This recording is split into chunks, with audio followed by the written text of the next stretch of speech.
Do you have enough people for fire authority last time? No. No. But that's okay. Wouldn't. Yeah, those are emergency rooms. Yeah, you were feeling lost. You were feeling well when you had a planning commission meeting for the development empire that came up. That's kind of an ongoing thing, so it's not a problem.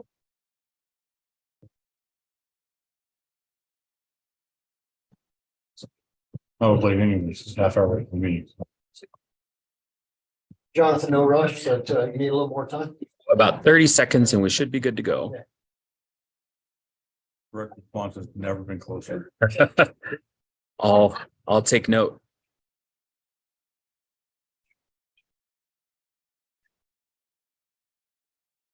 It's good to have the right built-in responses, I think.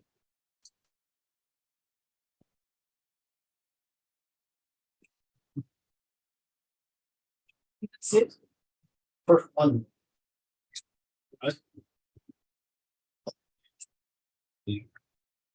Thing. Oh, yeah. And it is really important. To make it bigger than the slide is. But then.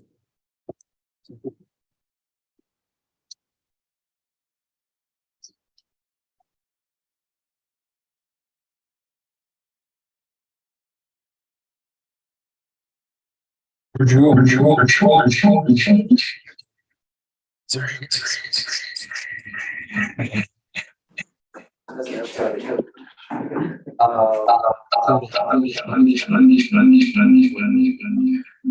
promise I'm working. Come on.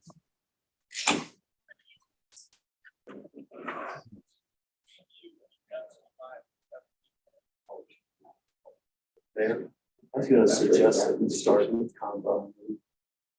Got it. And the trail, and then go into food truck. Sure.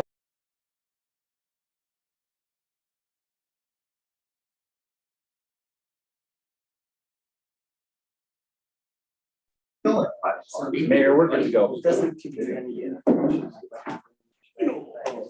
Oh, by the way, I looked at this.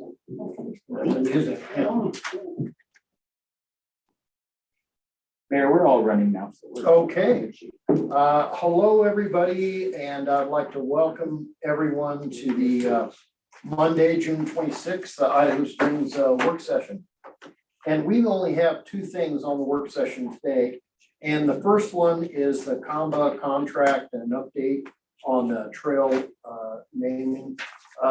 Gary, would you please come on up? And I just want to Just circulate around. personally, I just want to say thank you for all of the work, the opportunity to have a $250,000 sponsor. They Right. come along very often. Right, agreed, thank you. And Mayor and Council, I apologize. I don't have my packed up on my laptop, but let me just walk you through my staff report. As you know, we've been working on funding the Argo trails. Thank you.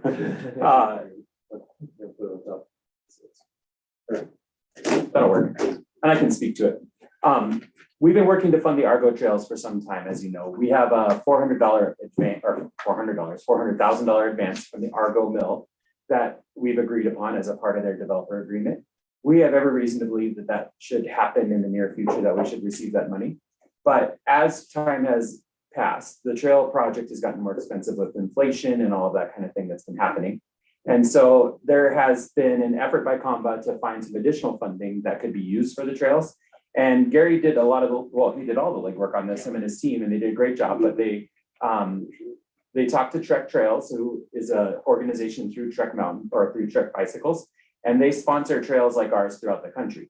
They're a really great organization, and I think they're really doing a lot of really good work in communities like ours. But they offered us $250,000 to help fund these trails that we're building.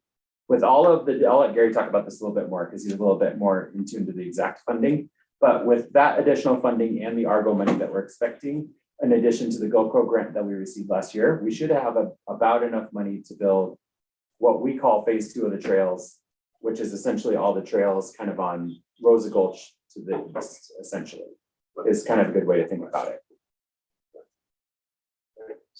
West, sorry. West is basically. Yeah, gotcha.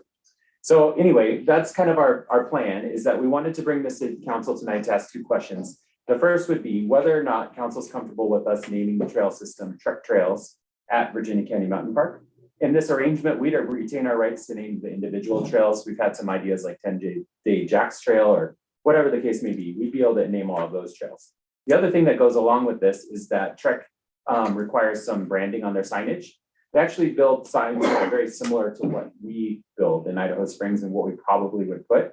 They're tasteful. They don't have huge logos or a smaller trail sign, but there'd be some benefits to the city with this. We'd have a lot of inboard marketing from Trek, just being a part of their trail system. And we would get an additional $30,000 worth of signage to place in the park, which is big for us because that would give us $30,000 more to build trails with. Our RFP for trails is just about ready. We anticipate that could be published later this summer and we could be under construction this fall, which we think has been a good time for construction. The other thing that goes along with this is Comba's agreement with the city, their service agreement expired, and we'd like to have it go, we'd like to re-up it basically and make sure that they're good to go because they have been really good partners to the city. I'm sorry I spoke a little bit poorly about that, but that's essentially what we're asking you tonight. And Gary, did you have anything to add to that? No, I think you covered it pretty well. I think the Trek Foundation will make a really great partner for the city. John alluded to the fact that they have all of there's probably a dozen of these now across the country and they're looking to add more. So they have a sort of a nationwide presence and a map and they promote these trail systems that they've been involved in. They're also very much focused on getting youth involved in the outdoors and trails and mountain biking.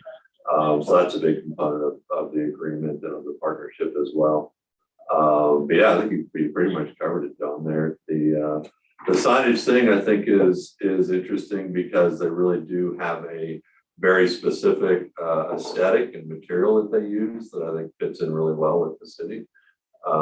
It's a metal with the patina. I mean, that it's amazing the amount of detail that they have in this guideline, which I think was included in the package. But they know what this is going to look like now and 10 years from now and 20 years from now. It's all very managed. But yeah, this is the piece that we need to kind of finish this up and get where we're going with the Argo money, of course. Just refresh my memory. That starts at the Franklin, correct? The Franklin. Mine. Yes. Okay. So, but it's already got, like phase 1's already been a southbound. Well, we have the main spine trails, what we refer to it, which is the 4-mile trail that goes right up through the middle of the system. And that's hiking both directions and bikes are uphill only in that case. Okay. Right. So what we're trying to do is finish, we also were able to build the first hiking only trail that goes from what we call the hub right in the center of the overall plan up to the front peak that we've been calling Hillman's Peak. Right on the saddle up there. Gotcha. Yeah. Yeah, I just couldn't remember. I'm sorry. Right. Phase 1. So what we're looking at doing is adding the Trek money to the GOCO funding that we secured last year to build the downhill only bike trail on the west side of Rosa Gulch, as well as what we call the Buttermilk Loop for now. That is something we need to queue up as well as getting some trail names in place for all these segments. Yeah. But that loop will be, again, the lower side is hiking both directions, bike uphill only, and then bikes would have their own way back to the hub. So we separate, we refer to that as separation by speed. The places where the bikes are going so much faster than the rest of the trail traffic, they like to separate those out. Just makes everybody safer and have a better time. All right, council, first question, we'll start with Jimmy and go around the table. Jimmy, are you all right with taking the $250,000 from Trek? For sure. And I like the 10-day Jacks. That's pretty good. The name, yeah, just because of the history up there at that switchback where that takes off. You know what I'm talking about. For sure. Yeah, I like that. That was actually pretty cool. Jonathan, I don't know who came up with that. Kate? How am I gonna say no to that? I like I think it's Really? I don't have a problem with that, but I like it. Argo gotten some investors. I mean, is that a done deal that you're so certain about that part of the funding? I believe based on what we know about the Argo project, that we should be thinking about that advance. They promised that advance is a part of their development. Right, I don't have any specific knowledge about exactly where they're at in the process, but I think that based on what their kind of updates have been to everyone so far, that we should anticipate that we'll have that money as soon as but they're they able to haven't start. said they have investment. I don't have knowledge about that yet. Yeah, I think My, so. my understanding is that they've secured all the funding that they need to finish their project at this point. Mhm. They have some last checklist items similar to what we're doing here tonight to finish those deals, but they expect to be able to make the advance with the city in July or August. So We have had like initial conversations about making sure they've met the conditions in their final development plan and things Right. like that. And so I think that's kind of along the lines of what. John, you all right? With Yeah, I that? don't have a name. I didn't say anything about warranty on any of their work. Trek won't be building the trails. The city will do that through an RFP with a separate contractor. Oh, Possibly, we've talked about maybe even two, depending on, because one of the things that's important in mountain bike world is what they call like the flow of the trail. And so there can be different flavors depending on who builds it. So we have talked a little bit about whether or not we might be able to incorporate more than one builder in the project. And Gary, I don't know if we're still, that's what we're thinking, but Well, it depends a little bit on when the Argo funding comes in, right? We've talked about the phase one is already built, the phase two RFP that would cover the west side trails. We're trying to get out by mid-July. What we've talked about, and we're finalizing the RFP now, would be to have an additional scope in there so that phase three could be included in that RFP. So that if we receive the Argo funding as we expect this summer, we don't have to go back out with a new RFP and a new contractor. So it's possible that this one RFP could include both phase two and phase three, in which case the builder that's selected for phase two would have the option of bringing in a second builder, just to take advantage of the build season and get it on the ground sooner, as well as bring, kind of their painter's brush to the project. the other thing is with Gary's team on board, that's the reason, one of the reasons we want to keep the service agreement going. They have such experience managing these projects. We have a better outcome on that warranty point, I think, just with them looking and watching what's happening. That would be included in the contract with the builder that's selected. Jeremy, you all right with taking the $250,000 from Trek? Yeah, we gotta get this project done.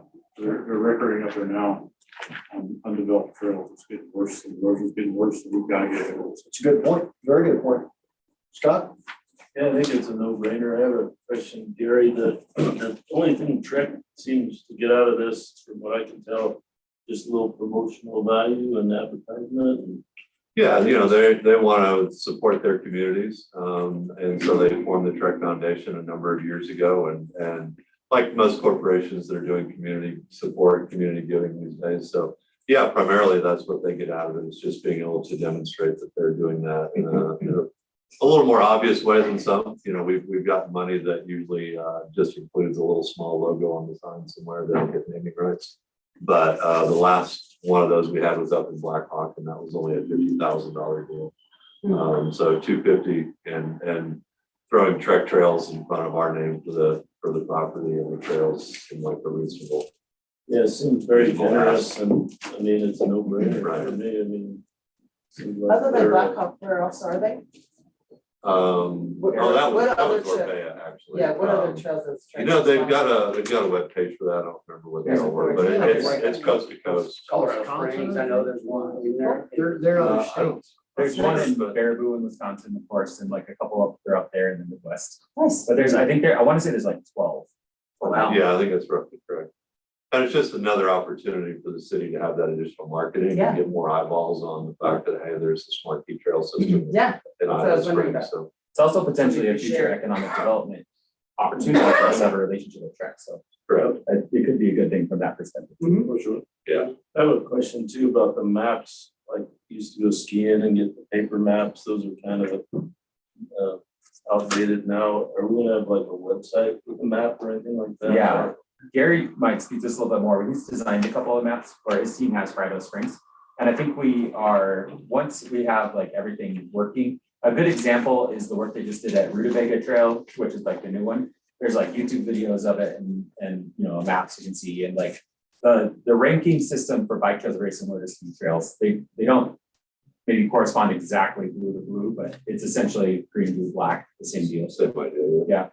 The maps that we've had designed and we'll continue to update throughout construction until they're finalized are things that you would use more for a brochure or a city website or the trailhead.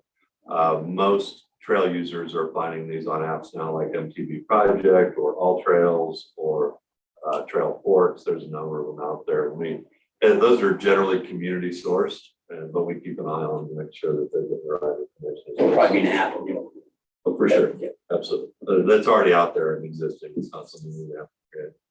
And the second question for council is about the renewal of the contract with Combo. This is the exact same contract, it's just updated. Project took a little longer than we all expected. Jimmy, you all right Yeah, with the absolutely. renewal? Yeah, 100%. Okay, all right, John, Jeremy, Scott, okay. Staff has the direction they needed on that one. Gary, thank you for your time.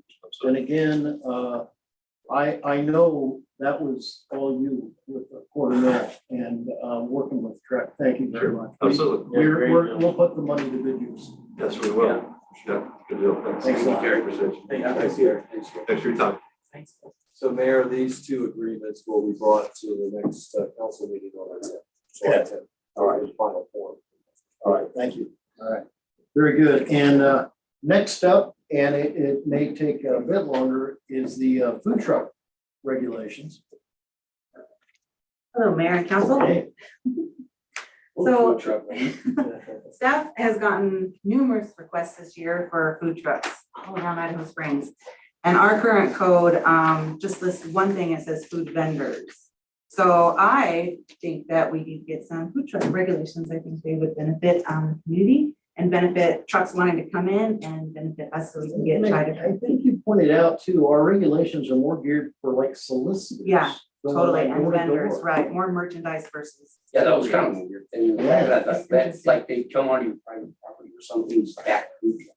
Yeah, so I think we could do more That was a to, little weird. We've definitely had problems that have come up, like Really? inspections. Yeah, there's some loopholes in our code that would allow you to operate a food truck without getting inspected by the state for health code and stuff like that. And one of the things we're trying to do is just, we want people to be able to operate, but we also want to just make sure we have the minimum guidelines like other, like other communities have, just to make sure it works. And then there's another big question is, well, we should allow food trucks on city property too. And whether that would require like an encroachment agreement like we have downtown for using dining space, or if they could just operate in the parking, which, takes up spots. That's always a thing in Idaho Springs. So we just, as Wonder and I have looked at all this year, we've noticed that we're just not really equipped from a code perspective to deal specifically with food trucks.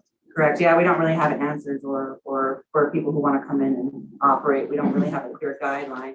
And I took council's direction last time when Scott bumped to go to municipalities that are smaller in size, kind of the same of us, and I did. And I kind of just took what I think are important points that are important for our community. And I just wanted to make sure that there was nothing you guys think that I missed or that needs to be in here that's not. I mean, Jeremy, you know a little bit about like with fire, like 10-foot distance.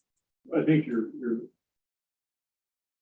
section on must have fire inspection covers that. That Okay. includes the hood system, that includes the hood suppression system. Okay, So within fire code, we can enforce all those secondary. And that goes with hot dog carts the same, I mean, right? Yeah, it doesn't matter what you have, but if like you have a hood system because you're deep fat frying for something. Every 6 months it's be inspected and has to be in compliance along with everything else you have in your operation. What did we come up with a fee then for that? I think what I'm asking for is direction to take it to planning commission and have planning have some, opinion in this and things that they think might be missing or should be removed, like it's too much and whatnot. And fees, I think, would be less, because right now, like there's a vendor license and it's $200 a year or $25 a day. So it's really different depending on how you want to operate. And I think that can really be cleaned up. But if they took up, I mean, if you don't worry about, parking spots, we're saying that, we could do an average Right. on 3 days on 3 spots. Right. Right, and they pay for it. That's it. Exactly. So there's all Right? kinds of options on Sure, how I to mean, do I it. think that's a pretty simple way to, you don't want to talk about the big, Right. whatever Right. we come up with, or that is. Yeah. I'm sorry, I didn't see it in the online package. I don't know if that was extra, but I just have a couple questions. are there specific spots in town that you think that they'd be more appropriate? Have you come to that kind of, I mean, right now, I feel like historic district is probably not very appropriate. right? And so, you know, all vendors anyways, currently, any kind of vendor has to get approved by council to operate in a Right. historic district. But there's a lot of room like east side kind of, and people are very interested, of course, in our parks and such things, so there's lots of requests for that too. One So thing, oh, sorry. Just one follow-up. What do you think the backlash, or not, that's not a good word, what do you think the follow-up will be if we start allowing food trucks in the city parks? What do you think will happen after that? Oh, it's hard to say. I kind of think it's as long as it's not giant, like RV size, you know, like I like food trucks I do too. personally. You know what I I like mean, and the food. option of stuff and the It's not fun for not things in the okay. park and, you know, ice cream trucks and Mhm. things Like like the taco that. truck at the. Right, at and the, elote man and Yes. stuff like that. I'm not so- trying to deter it. What I'm trying to do is curb whatever's gonna follow. Because if you open that door, Right, and once you open it, it's very difficult to close it again. There that's is- why these yeah. are important. There is something I think we need to consider in that way. We currently, if you say you can operate on private property, then you can't, like if you have a note from the owner or whatever, essentially. The problem with that is that parking requirements for our business is something that is really important, even on private property. And so if we start allowing a food truck that's gonna have like 12 cars at it, plus a dining area, plus trash cans, all that, we're starting to think about like what site plans look like, not only for the food truck, but also for the impacted business. And we know for a fact that most of our businesses can accommodate almost the loads that they have. So I do think that we need to really carefully think about on private property or city property. Another example is on city property. Are they like, is there an impact on our restrooms, and should they be helping, you know, stock our restrooms and make sure they stay clean? And what about our trash cans that our public works guys have to come around and empty more? How do we make sure that we take care of those impacts? on That's why I our think community? that only the illegals are, Yeah, I mean, you know, it's enough. It's enough money for them to, you know, that they understand that this is a serious deal and this is all that's included in what the fees are, that, you know, Tom, Dick, and Harry's not gonna. Right, and what happens if it gets suspended or revoked or something? They- And they're that's out, what you do right? to get that revoked, and Yeah. it's just done. And yeah. How easily it's revoked. And it looks like only the, you know, it's a privilege in that, you know, if you're on the list, then fine, but if it's filled up, then you gotta wait till somebody is, you know, whatever. Right, you brought up a good point. We only allow a certain amount of marijuana stores, no correlation Right. between the two, but No, there's a moratorium on it. Density-wise, Absolutely. I think that we probably need agree. to consider a density factor as well. A lot of places do. Yeah. So if you got a food vendor, in Idaho Springs, you're kind of part of the hood too. Right. And I think that that's a kind of a cool thing, plus it's a kind of a cool unique status for those particular vendors that are, you know, one, they're following all the rules, you know, they serve really quality food. Right, and it's I mean, you know, it's a privilege to be here, Right. because we don't have space Right. to accommodate for everybody with an application or Right. whatever. And there is probably some sort of, I don't know if there's background checks, obviously they have to do the, you know, the That's testing. also. But there are Yeah. people that Examples of show places, too. that if That's they're a good required. citizen, Brings up a good point. good business, you know, business. When we say private property, are we talking commercial? Are we talking- So right now, no, right now vendors are not allowed on any residential zone property, no matter what. So it's only commercial. That's what our zoning says right now for any vendor. I noticed the examples that you pulled from other cities, it was all that, I mean, everybody was that way. I didn't see an Yeah, exception. no, yeah. And what's the mechanism to audit the sales tax? They have to provide us their sales tax number. I'm quite sure the audit part, I'm not quite. Wonder has access to the state sales tax Yeah. registry essentially, which it is. She's the only one in the city that does, but she has the ability, she gets the numbers from the state, the report to the state. So the state would be the one to investigate, right? Yeah. They would be the one But to that's a total, it's not broken down. Wonder has access to the site by site data, but she may not share that with any of us. Well, I don't care, as long as Yeah. somebody's looking at it. Yeah, Right. Wonder's got that. I can see all that. She can see every. I can. Right. So you know, I think that that's a good thing, you Right. know, the good standing with the Secretary of Right. State, et cetera, et cetera. I mean, that, you know, it puts squeeze on the ones that wanna take that and show the city that, hey, you know, we're gonna we still, and so this is the ones you want. Right. What we want. And, you know, at least we know that there's not gonna be issues. If they don't, they're not gonna park on private property, et cetera, you know.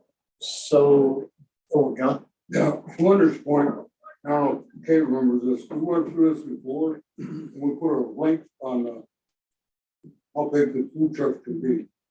I didn't see that.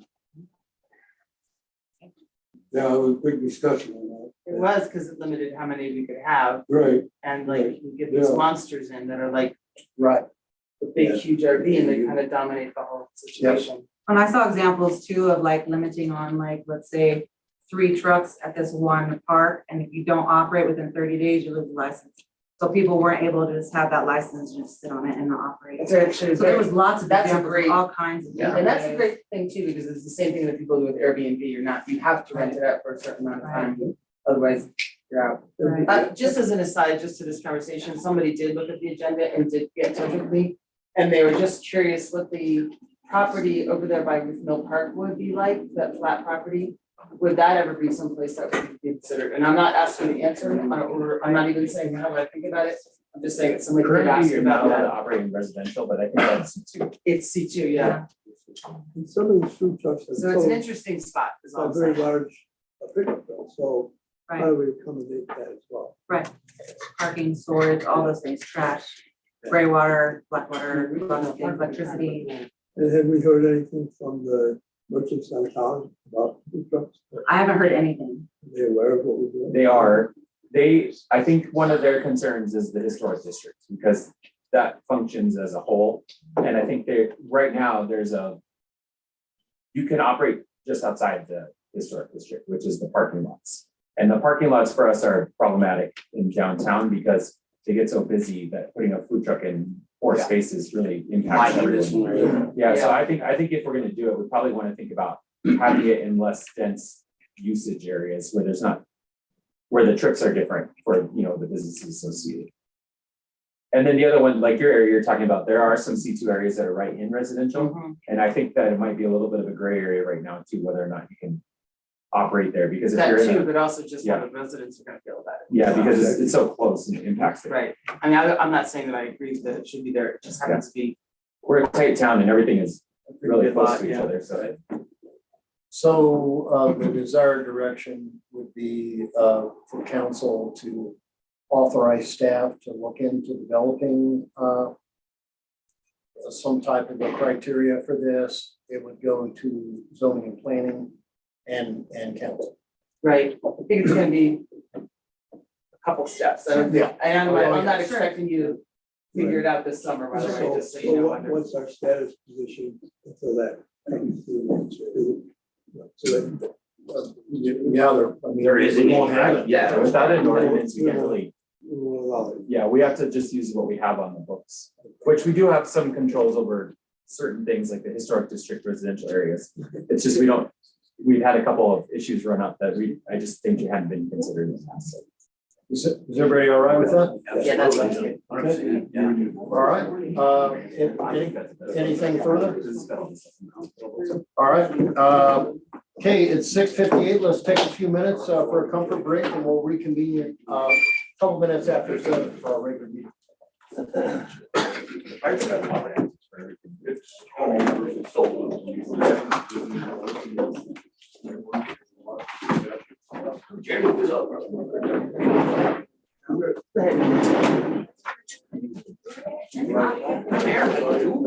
Pretty smooth, man. You got the CML conference going on out there.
We're live feed right now. Thank you. Well, hello, everybody. I would like to welcome everyone to the regular council meeting for June 26, 2023, here in the city of Idaho Springs. We will call it at 7:06. And we will start out with roll call, please. Mayor Chuck Harmon. Here. John Curtis. Here. Jeremy Jones. Here. Scott Pennell. Here. Jim Clark. Here. Art Cacavelli. Here. Kate Collier. Here. All please rise for the Pledge of Allegiance.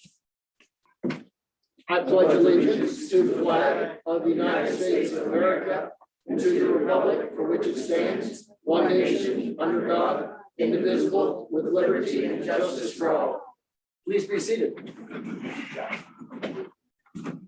We have an agenda before us. Do I have a motion? I'll move to approve the agenda for June 26, 2023. Thank you, Scott. And do I have a second? Second. And a second from Jimmy. And all those in favor, please signify by raising your right hand and saying aye. Aye. Any opposed? Does anyone tonight feel they have a conflict of interest? Then hearing none, I will go to approval of the minutes. Do I have a motion? I'm going to approve the minutes from June 12th, 2023. Thank you, Kate. Do I have a second? I second. And a second from Art. Any discussion? All those in favor, please raise your right hand and signify by saying aye. Aye. Any opposed? We'll move to approval of the bills. Do I have a motion? I move to approve the bills January 26, 2023. And it was June 26th, correct? Yes. Oh, June 26th. Thank you, Art. Do I have a second? And a second from Jeremy. Any discussion of the bills? Hearing none, roll call, please. Mayor Chuck Harmon. Yes. John Curtis. Yes. Jeremy Jones. Yes. Scott Pennell. Yes. Jim Clark. Yes. Art Cacavelli. Yes. Kate Collier. Yes. Now, I am very pleased to see the participation from folks in the audience. We have at least a couple of public comments. I see that Troy and Ralph were both scheduled to speak. And I would like to welcome them both up.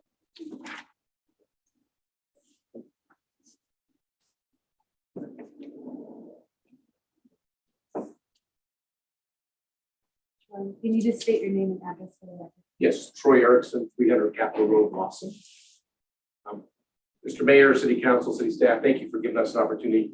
I'm Troy Erickson, the post adjutant for Ralph Wilkins American Legion Post 98. I can introduce our post commander, Danny Tomlinson, to extend some appreciation to city staff for helping us out at a couple of recent events. Good evening, everyone. It's good to see everybody. My name is Danny Tomlinson. I'm a proud veteran of the U.S. Navy. I served as a damage control officer on an ammunition ship in the combat zone for about 2 years. What could go wrong? Also a member of the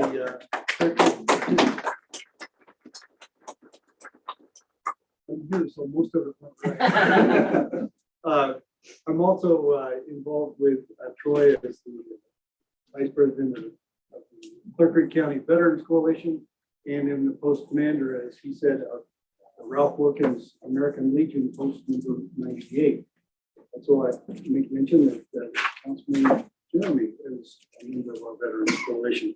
What we're here today to do is really to express our appreciation on behalf of the Veterans Coalition and the American Legion Post specifically for all of the assistance and wonderful help and support that we get from the city council, from the city staff, from everyone. And we, Chief Busick helped, Paul, the director of public works, helped. We couldn't do it without you all. Jonathan Kane, I talk to him every time we get ready to have some kind of an event or a ceremony or parade, and he clears the deck for us. And I just can't say enough good about how supportive this community is of veterans and the Veterans Coalition. A lot of what we do is kind of under the radar, and we just get the job done. Don't worry a lot about recognition or rewards or whatever. And a couple of weeks ago, though, we had a special instance where many of you remember Lefty Yost, who used to live here until he died several years ago, walking around and taking him about 3 hours to walk that 6 blocks from his house on Colorado Boulevard. His brother, Red Yost, born in 1928. In 1944, he was 16 years old. He ran away from home and joined the U.S. Navy to fight for the United States in World War II. His mother tracked him down, as a good mother would do, brought him back home, and about 10 minutes after he graduated from high school here in Idaho Springs, he joined the Navy and then later served in the U.S. Navy during the Korean War. So he was actually a veteran of World War II as well as the Korean War. Last December timeframe, grandson that lives up in northern Colorado was here in Idaho Springs and noticed that Red's name was not on the World War II memorial. And so under Troy's guidance, we took corrective action. And a couple of weeks ago on Saturday, maybe a week ago, this last Saturday, we expected a half a dozen or a dozen of his relatives, of Red's living relatives, meaning sons, daughters, grandkids, cousins, whatever, to be here. There were over 25 people here from Pennsylvania and California. I want to say what a huge shout out to Paul for helping us take apart the World War II memorial so that we could actually, we're going to at some point be able to get the name put up in there. We have to do it on the outside glass. But also, as you all know, there's a lot of construction going on at the library, so we had to take down the fence and so forth. And Paul, thank you so much for everything that you did to help us there. And Mayor Harmon was there specifically to welcome Red Yost's 25 plus family members. And we want to express our appreciation. So what we have here tonight, I have a certificate suitable for framing. It's a certificate of appreciation from the American Legion. It reads, "This certificate of appreciation is gratefully presented to Mayor Chuck Harmon in recognition and sincere appreciation of outstanding service and assistance which contributed to the advancement of the American Legion programs and activities dedicated to God and country. Presented by Ralph Wilkins, Post number 98, Department of Colorado, 26th day of June, 2023. Signed by Troy as the adjutant and as the commander of the post. And if I might, just bring that up to you. I am deeply honored. Thank you very much.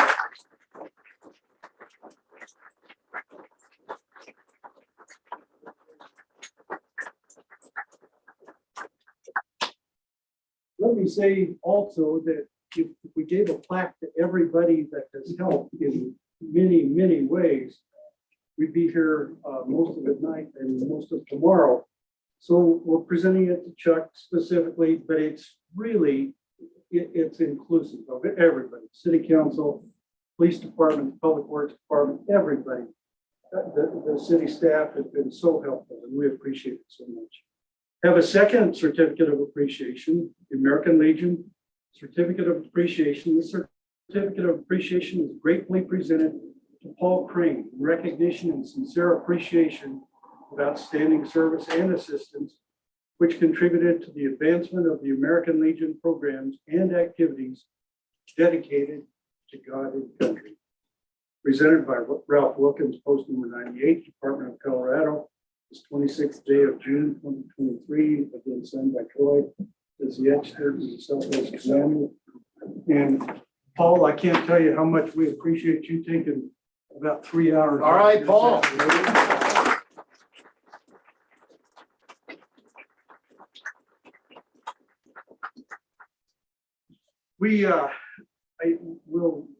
I only want to say a couple more things. We appreciate all of the support that each of you give us.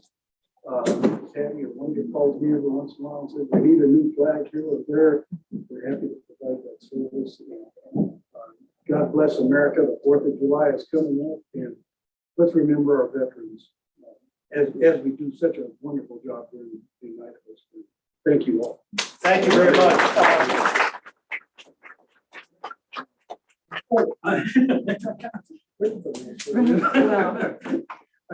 Jenny Tomlinson, 38 Virginia Canyon Road. Thank you. Thank you. And Jimmy, you would like to say something? Yep, so Troy, I'd like to thank you as well for the recognition of, I guess the resolution was it to the county for all of our current county veterans. My son being one of them. So Troy, dug deep for the countywide that, and of course, King BT being, and Troy knows my son Tanner, who's currently 82nd Airborne Infantry right now, stationed up in Fort Bragg. So, but anyway, that was super cool. I got a really cool thing of the resolution presented to the county where, all the current soldiers are getting recognized. So thank you very much. What Jimmy's talking about is a resolution passed by the county commissioners a couple of weeks ago that recognized by name each of the Clear Creek County residents that is currently serving on active duty, and most of them are deployed. Thank you. No, thank you guys. Excellent. Glad to hear that. Thank you both very much.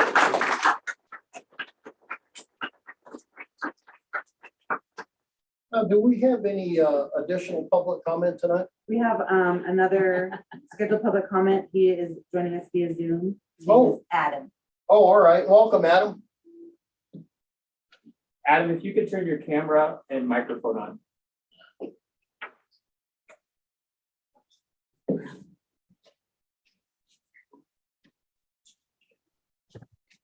Okay. Can you hear me? Can you see me? Yes, welcome.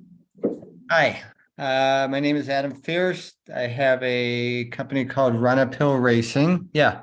And one moment, can you just state your full name and address for the record, please? Oh, Adam Randall Fierce, F as in Frank, EER, S as in Sam, T as in Tom. I'm used to that. 7446 Avenue, East 8th Avenue, Denver, number 24, 80230. Thank you. I own a small race business called Run Uphill Racing.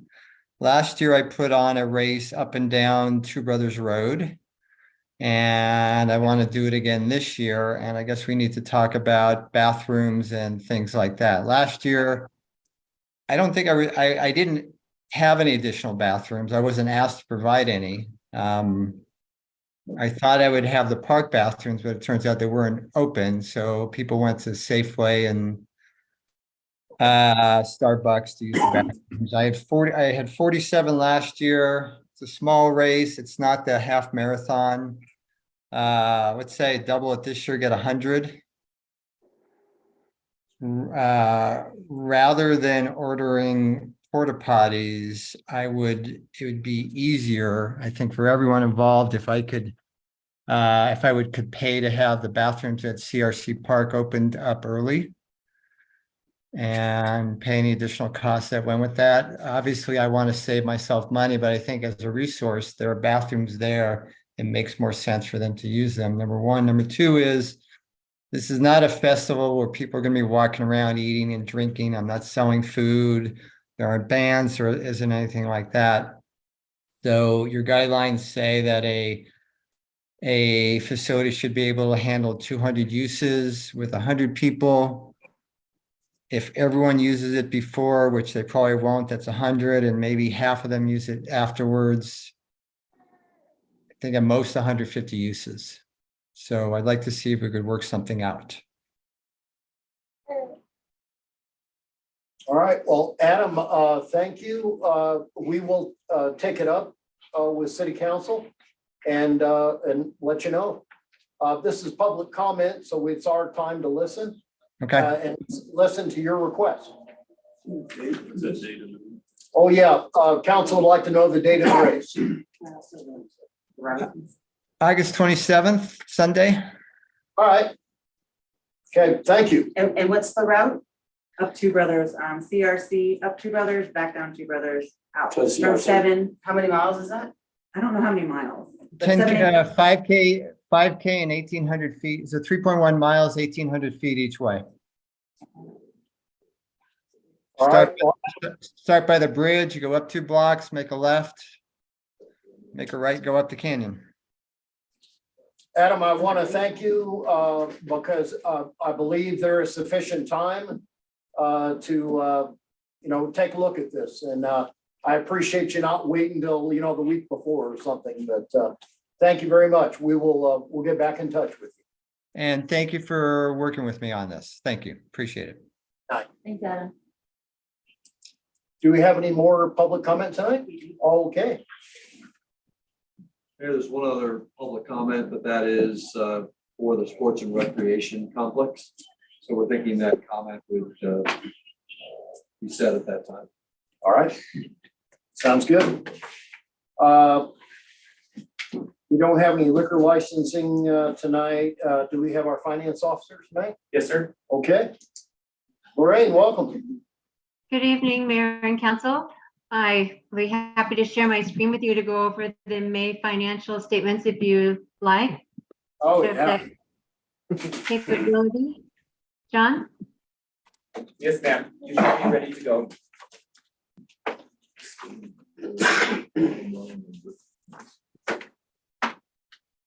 I'm sorry, I don't see the screen share button on what I'm looking at. I don't think you I had sent you a thing to become a panelist. I'm resending.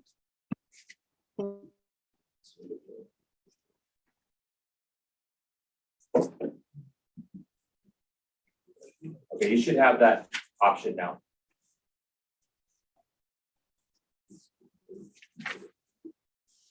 I thought we were gonna have all we could.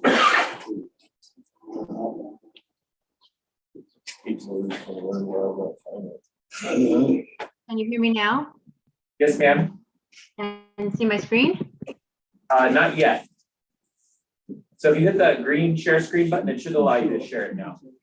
I did. Oh, It's got your phone capability. Is that sharing? no, oh, there you go. You got it now. All right, thank you. Sorry, I always have trouble with that, it seems. So the May financial statements will go through, they're obviously the 5 out of 12 months, it's about 41% of the year. And as you know, we start with the combined cash. And just to point out a couple of things here tonight, I thought I'd show a look at these different checking and savings accounts that you have. And the one that's about 4th from the bottom in the combined cash is CSAFE. And it's one of the local government investment pools that the town is authorized to put its money in. And the town has fairly recently started putting more money into these local government investment pools and keeping less in the operating checking account and money market account, which either have no or very little interest earnings. And so as we go through the statements tonight, you'll see the interest earnings are quite a bit better than they have been in the past. And so that's a good thing. It's a way to earn some money. The total cash in the banks at the end of May 31st was 11 million. And as you know, we start with the general fund allocation that shows here where that 11 million lies as far as which fund owns it. Each time there's a revenue coming in, it adds to their allocation, and each time a payment is sent out from one of these banks, it detracts from their allocation. And at the end of May, the general fund had about $2 million. So going to the first page of the general fund in its balance sheet showing assets, there's that same $2 million from the combined cash. I'll skip forward a little bit and go, and just talk about the fund balance. Right now, we haven't gotten a draft back from the auditors yet of the 2022 audit, but it should be coming soon. It's due at the end of next month, end of July. And this fund balance is a little bit less than what had been forecast in the 2023 budget for a beginning fund balance. So we'll keep our eyes on that. Going to the next page is where the revenues are listed by line item. And you see the generally 10 largest budgeted line items highlighted here, and they all seem to be coming in pretty well. You've got one down here under licenses and permits, the plan review and commission fees, the bottom one, which is way more than is usually budgeted in that line item. So you can see those revenues coming in for the building permit type of reviews that you've had this year so far, 73,000. The other ones are pretty much on target for where they usually are at this point in the year. And going to the next page, we see that the total fund revenue is at about 35% for the year. As I mentioned, the year's 41% elapsed, but you'll get another big dose of property taxes in June. It'll probably bring that up to where it needs to be or where you would want it to be per budget at this point in the year. The expenditures start on the next page, page 5. And as usual, I'll just kind of skim through the departments to see where they are in total. Most of them are under 41% for the year. And so they're matching where the revenues are. And space was at 35%, admin at 38 or 9, community promotion about 14. Building inspector is higher, but again, you had those unexpected offsetting revenues to match these extra capital costs, contractual costs that have happened so far this year. Going into police, it's at about 35% so far this year of its budget. Court at 40. Fire contribution is made using 2 contributions, so it's at 50%. The parks and expenditures, you would expect to be under 40% at this time of year because we've had 3 winter months. And then going to the last page, you'll see that the total general fund is about 36% of budgeted expenditures. Moving on to the next fund that has any activity, which is the ramp fund. And here's a place where you see some of that interest coming in at much higher, $10,000 already year to date with $6,500 budgeted. And look at the last 2 years, very little was being earned on interest in the past. No activity here. You see that round number budgeted for asphalt, curb and gutter as needed and nothing expended through May. The improvement fund still has highlighted those 2 big advances that were made to the wastewater fund.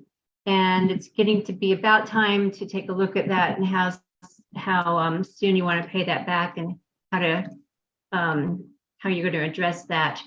We probably want to wait till we get the audit, make sure these numbers are all, the way we think they are, and then look at that as we head into the budget process. But sooner rather than later, so that if some of it's to be repaid in this year, we have time to do that.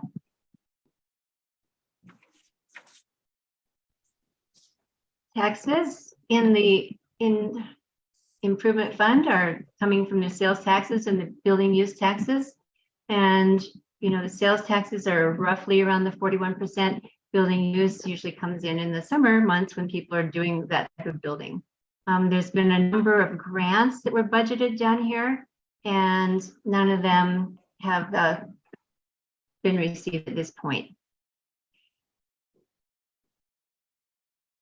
The expenditures have been going on along, and you'll see your big projects are portrayed here. The big one so far in this year is the Public Works Facility Project, about almost $250,000 spent so far this year, with $3 million budgeted.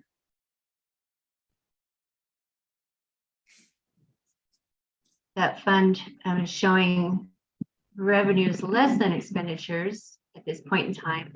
And there are those grants that are expected to come in. And the fund did show a plan to draw down existing revenues that were in this fund by $2,572,000. Oh, I'm sorry, that's what I was looking at. Revenues are over expenditures by $41,000 so far. Lottery funds are coming in as usual, with little activity here. You have one quarter that's been received through May. The second quarter should be received in June or July. Then very little, nothing budgeted to be, as we hope to keep building up this fund for a future project. Street sales tax has fund balance, starting fund balance of about $1,685,000.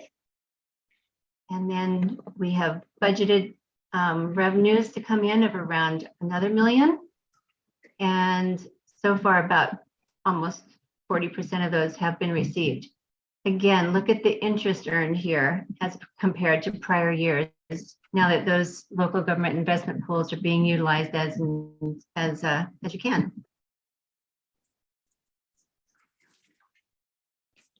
1% street sales tax fund has total expenditures so far of 300,000 on a budget of $1.5 million. And again, this is the one that is expected to be drawn down as well. But so far, revenues are exceeding expenditures.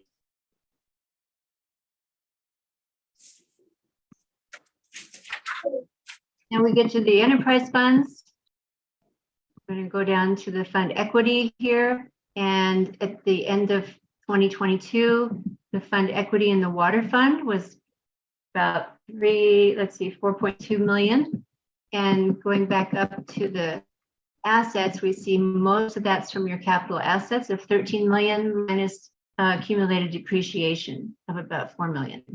But you do have about 2 million in cash in the water fund. Here's your revenues for the year. Charges for services are where you're getting most of your revenues now, about matching that with sales tax at this point in the year.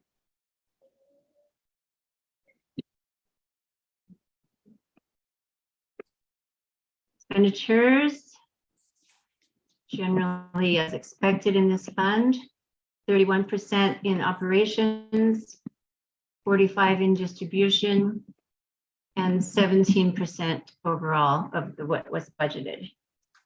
And the budget does show a drawing down of these of the fund balances to the tune of $247,000 during 2023.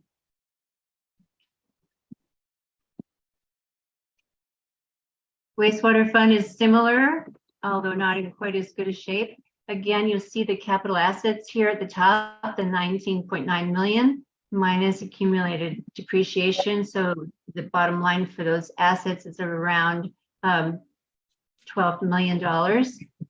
And then you see here liabilities.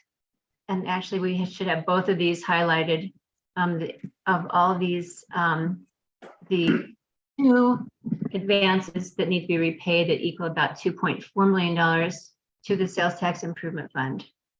And then you have loans here from the Colorado Water and Power Authority. The total fund equity is about 7 million. And we do show that about 12 million of that is in capital assets.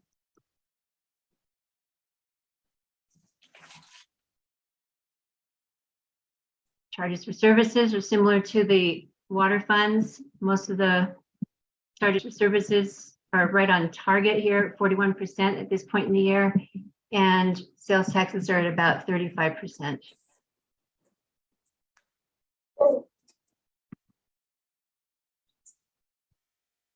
Wastewater fund operations are at 33%, collections at around 40%, and the capital projects, not much has happened so far. You have had one of your two loan payments for each of these two funds, two loans has been logged already this year for principal and interest. So the net revenues are at 199,000, and it was budgeted to be in the black this year, so it's on target for that. Parking Enterprise Fund, it ended 2022 with a fund balance of about $360,000. Revenues so far this year are about 130,000, and they're about on target for the amount of the year that's elapsed. And yet most of your parking revenues will come in future months. There's a grant that's budgeted in case we get to that point with CDOT. And here's some capital expenses that have been mostly just the engineering so far for the capital projects. With that, I'll be happy to answer any other questions you might have. Council, any questions for Lorraine? Yeah. What's the percent interest we're getting on the funds that we moved from the CDs and the banks to the government funds? The interest rate percentage is in the 4s right now. Is that what you're asking? Is there any kind of, is it insured in any way? The local government investment pools, yeah, let me show you that. They are considered a very good risk, and they're only for local governments, and so they have many assurances that allow them to be safe investments. There's limits on what they can invest in, but because they can pull the money of many different cities and towns, they can get a better interest rate than any of those towns or cities would get on their own. Is there a cap on how much we can put in there, or is it whatever we want? I'm sorry, I couldn't hear that. Is there a cap as far as how much can be in that account? Only if you've got one in your investments, but I don't think you do.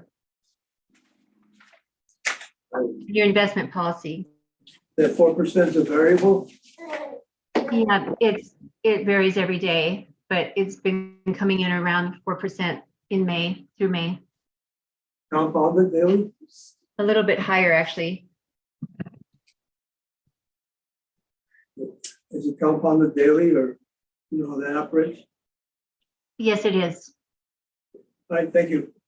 Yes. Any further questions for Lorraine? I'll just mention that if you have more interest in this, it's described more completely on page 22 of your last year's audit. If you had that and you wanted to look into it more, and please call me if you'd like more information on that as well.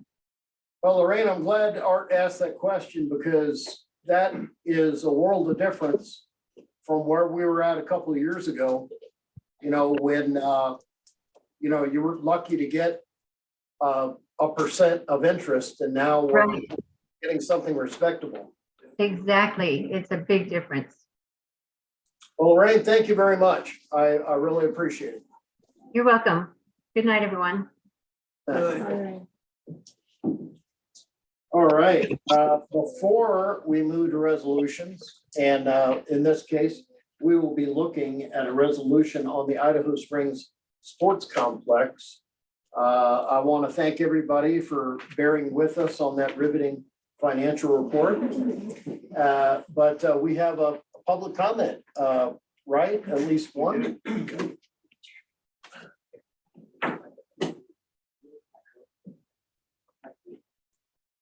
Oh, thank you, Eddie. Oh, we have a couple of them. Danny, are you up a second time? No? Okay. Then Ben, please come on.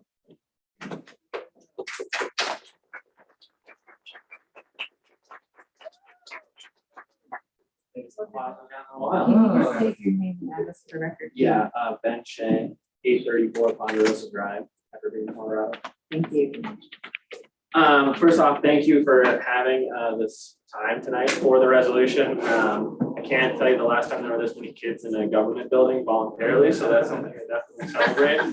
I just wanted to stand up and speak. I work for Mountain Youth Network, which is part of Clear Creek County Public Health. A big portion of the work we do is to fill gaps in our community for youth, specifically in programming. And one of the programs we launched really early on was skate trips, because when I grew up here, we had a small skate park. And it still didn't fill the need then, and now we have a bigger skate community, and this is just a small portion of the kids that we bring out. I think at the meeting last week, the numbers were something like 300 to 400, And since then, we've just been adding numbers, and that doesn't include our community skate days, and a number of other community-based events we've done. And so the numbers show that there's a huge group of people who would use the park there. And the park plan as a whole just creates so much access for families. So I just really want to highlight all the young people who've shown up for this and are really excited to see this through. And so that's all I have. Thank you for the work that you guys are doing on this, and thank you for having us. Hey, Ben, normally in public comment, we usually don't have back and forth with council. This is really exceptional. We normally, as you correctly pointed out, we don't have a number of young people in here.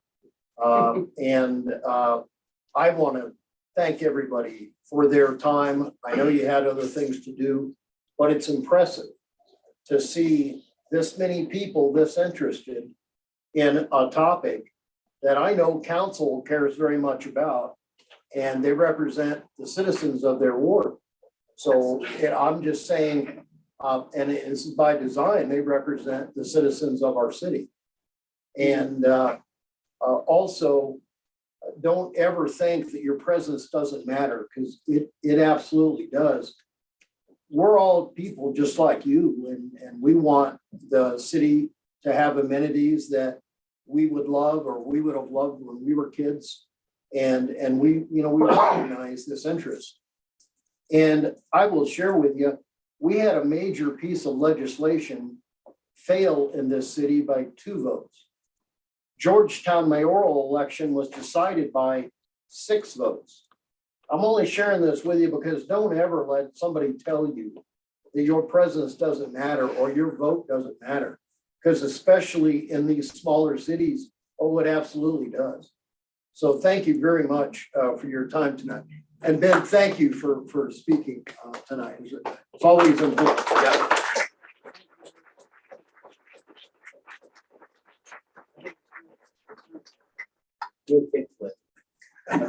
You're up, buddy. Especially since none of us can skateboard, it's very important. All right. Moment of the night with resolution number 9. Do I have a motion? I want to do it. Whoa. Let her do it. I do. I've been trying to get this done for 20 years. I've been, this has been going on a long time. Well, I didn't do anything. These guys did everything, but I've been here listening to it. So I want to move to approve resolution number 9, series 2023, a resolution approving the Idaho Springs Sports Complex Master Plan. Thank you, Kate. And Jimmy? I'll second it. Jimmy second. As long as Gavin out there agrees. Where's he at? Stand up, sir. Stand up, young man. Stand up. There you go. Give him a round of applause.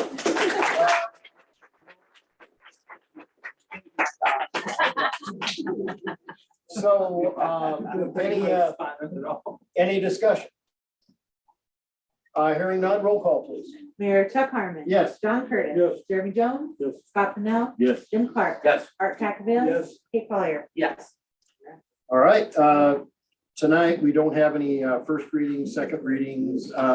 We don't have the city attorney with us tonight. City administrator, fresh as a daisy, off vacation. You don't have anything further to share with us, do you? I don't. Andy, okay. No European stories. Well, not that he'll share. And Jonathan, looks like you have one motion that you're looking for bands? Yeah, Mayor and Council, in the time they're meeting, since I wrote my staff report, that number changed a little bit just because one of the bands wasn't available. The number actually is $4,900 instead of $4,500. I also wanted to tell you that last week the city received a RAISE grant of $2.4 million to advance the planning and engineering of the mobility hub. So Great that's job, something else that's not John. raised. Good job on that. Thank Yeah, you, man. yes. That, Good job. Yeah. All right. And do I have a motion with the amended amount at 4,900? Move to approve payment to 3 additional bands for the 4th of July in the amount not to exceed $4,900 from line item 10-21-505050. Thank you, Scott. Do I have a second? Art? Thank you. And any further discussion? Hearing none, roll call, please. Mayor Chuck Harmon. Yes. John Curtis. Jeremy Jones. Scott Pennell. Yes. Jim Clark. Yes. Art Cacavelli. Yes. Kate Collier. Yes. All right, Wonder, you have nothing further to share with us tonight? I just want to remind everyone that, July 4th is next Tuesday, so City Hall will be closed. Oh, on okay. Tuesday. All right. Not on Monday. Not on Monday. All right, well, thank you for that, that update. Chief, no request for action, but as usual, an action-packed report. And I see that your daily calls are up like over 20 a day now. Sure, mayor, council, it's typical for the summer, just a lot more traffic and people in town on weekends. All right, okay. Thank you very much. Public Works, we've got a motion to approve a bid for the timer locks. And I'm sorry, do I have a motion on the timer locks? I move to approve the motion to bid for the installation of the timer locks on Macy Ruth Mill and Courtney Riley Cooper Park bathrooms by Union Square Lock and Safe. The same installer as the system now in use at Citizens Park for the amount of $7,562 to be paid for with line item 10-60-5108. Thank you, Kate. Do I have a second? And a second from John. I just want to say, I think the report on why we need these locks was well done. I just, because there was a little bit of stuff out there in the ether, if somebody could just say why, maybe Chief or Paul, you want to tell them why we're doing this? It really does help keep vandalism down. It also gives us a consistent hour of operation for these bathrooms. So with the timer locks, currently the Citizens Park bathrooms, they open at 7 a.m., they close at 7 p.m. It helps free up the police officers. If they're out on call, they don't have to try and remember to come back to maybe several hours later to lock up bathrooms. So in that manner, it does help prevent some additional vandalism. It's worked very well. We still get some minor vandalism to the bathrooms, but nothing that we haven't been able to take care of very quickly. Yeah, thank you, Paul. Thank you. I really appreciate it. Any further comments? Hearing none, roll call, please. Mayor Chuck Harmon. Yes. John Curtis. Jeremy Jones. Yes. Scott Pennell. Yes. Jim Clark. Yes. Art Cacavelli. Yes. Kate Collier. Yes. All right, water facilities, no request for action. And I don't have anything. Before we adjourn, does anyone have anything further that they would like to share? I'll be going into executive session and saying my spiel immediately after we adjourn. I have something, but these guys aren't gonna care. I'm gonna have a stroke if we don't get some fans in here. You guys hot out there? Right? I'm gonna have a stroke. We need fans. We got some power. Scott, we do that. Power up there. Power from work. No, there you go. Just do it. Look, I don't care. I think you're just overly excited about this. I'm in menopause. I don't know. Does anybody have a problem with that? You need to, Going you need to die. do an ollie or something, or skateboard right there. You're very hot though. All It right, is well, hot. I want to thank everybody. Our next work session and regular meeting will be on July the 10th. Thank you, everybody in the audience for participating. Yeah.